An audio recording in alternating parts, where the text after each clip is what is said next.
I will be brief, okay? I will.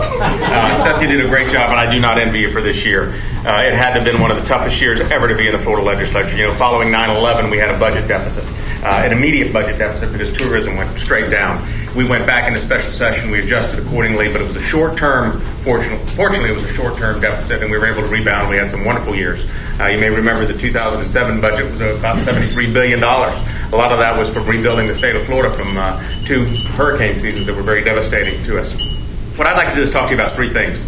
One, I want to talk to you about unfunded mandates because it really dovetails with what Representative McKeel was talking about in terms of budget. The other is government being in the business of business, and the last is elections. And I promise you I'll be brief on all of these, but to give you an example about unfunded mandates. Unfunded mandates is where the government, the federal government predominantly, comes down and tells the state, the locals, and businesses what they must do, and then not fund it or fund it inadequately. For example, the No Child Left Behind cost that's a federal mandate to the state of Florida left about $3.3 billion in deficit to the state of Florida. We've got to come up with that. And immigration.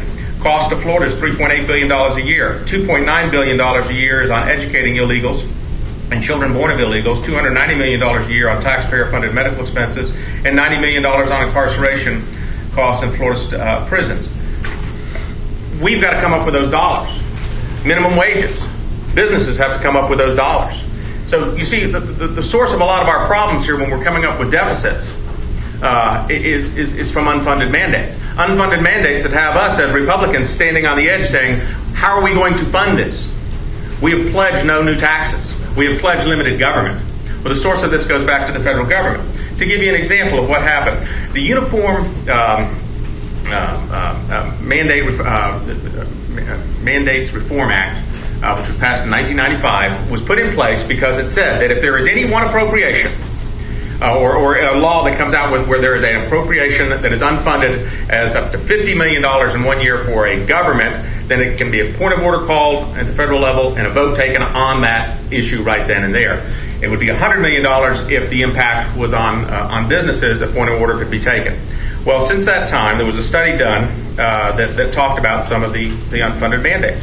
Safe Water Drinking Act, Clean Water Act, Fair Labor Standards Act, Combined Sewer Overflow Act, Sanitary Sewer Overflow Act, Clean Air Act, Americans with Disabilities Act. This study found, it was done by the National Association of Counties, that, for example, in Broward County, in 2005, they had to come up, in the county alone, they had to come up with $574,000 just to be in compliance with the Clean Air Act. Lee County had to come up with $3.5 million to comply with the Clean Air Act.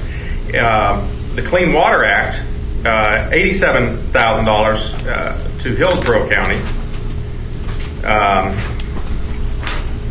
I don't have anything for Polk County, but I'm sure we can have somebody from Polk County to let us know what that was. Here's one that was rather compelling.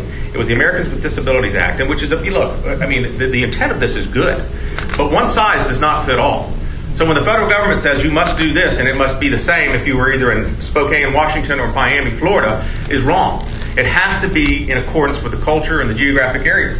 In Hillsborough County alone, in 2005, in compliance, unfunded mandates were $6.5 million to Hillsborough County just for the Americans with Disabilities Act. So what does that mean for us? Well, it means that while we are all very, very adamant about not raising new taxes, we have to go to the source of where some of our obligation comes from. I submit to you, and I think Representative McKeel could probably agree with this, is that if we didn't have so many unfunded mandates from a federal level, we would have no problem balancing our budget, doing our roads, making sure we have adequate education and health care. But we're a donor state to the rest of the country, because the one size that fits all is supplemented and subsidized by those counties that have vibrant economies. And Florida continues to have a vibrant economy. It's just not as well as we became accustomed over the last 5 years. Okay, so where does that leave us? The next topic, government and the business of business. A year ago, I came and talked to you all about insurance. And I know that's the cloud that's followed me everywhere I went and spoke. Sometimes it would rain, sometimes it would part. It would be sunshine. Mostly it's been a lot of rain.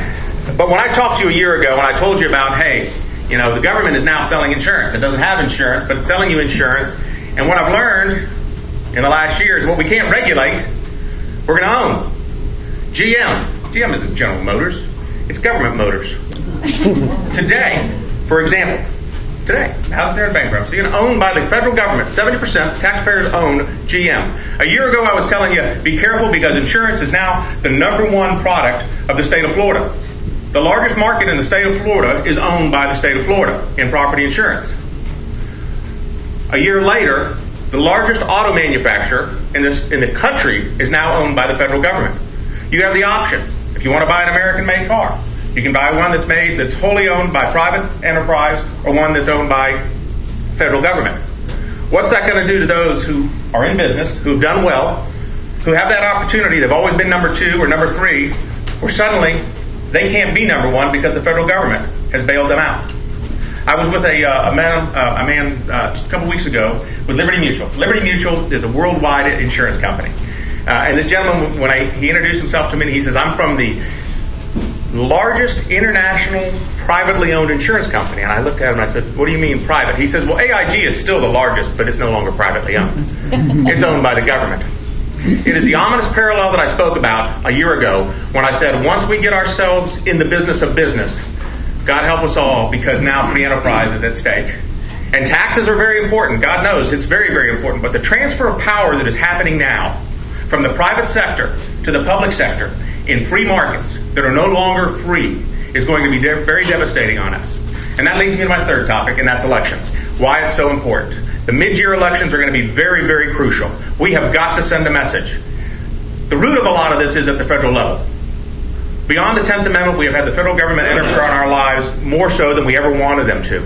We've entered our lives in the state government, and the city governments, and in every aspect of business.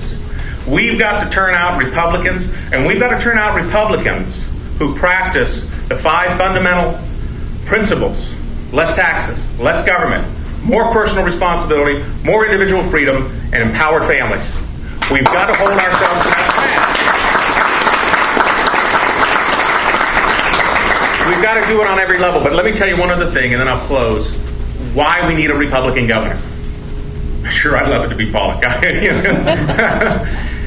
We need a Republican governor because in 2012, redistricting occurs. Redistricting and reapportionment. We redraw the legislative lines. We redraw the congressional lines. We stand to pick up possibly 2 congressional seats to the state of Florida, at least one we know of. The legislature, which will be Republican-controlled, will draw those lines. The governor has the option of vetoing. And once it's vetoed, it goes into the federal courts. And the courts will draw the lines.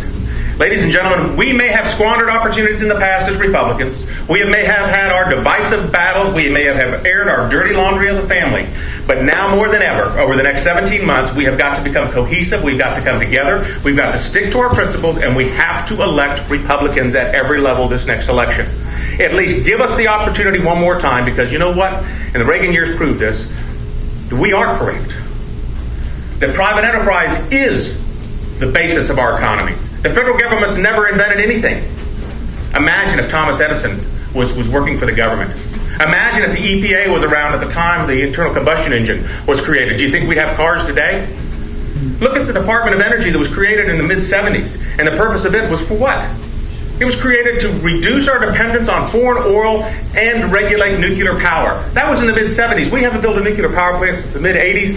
And as Representative McKeel told you, we're nearly 50% dependent on foreign oil.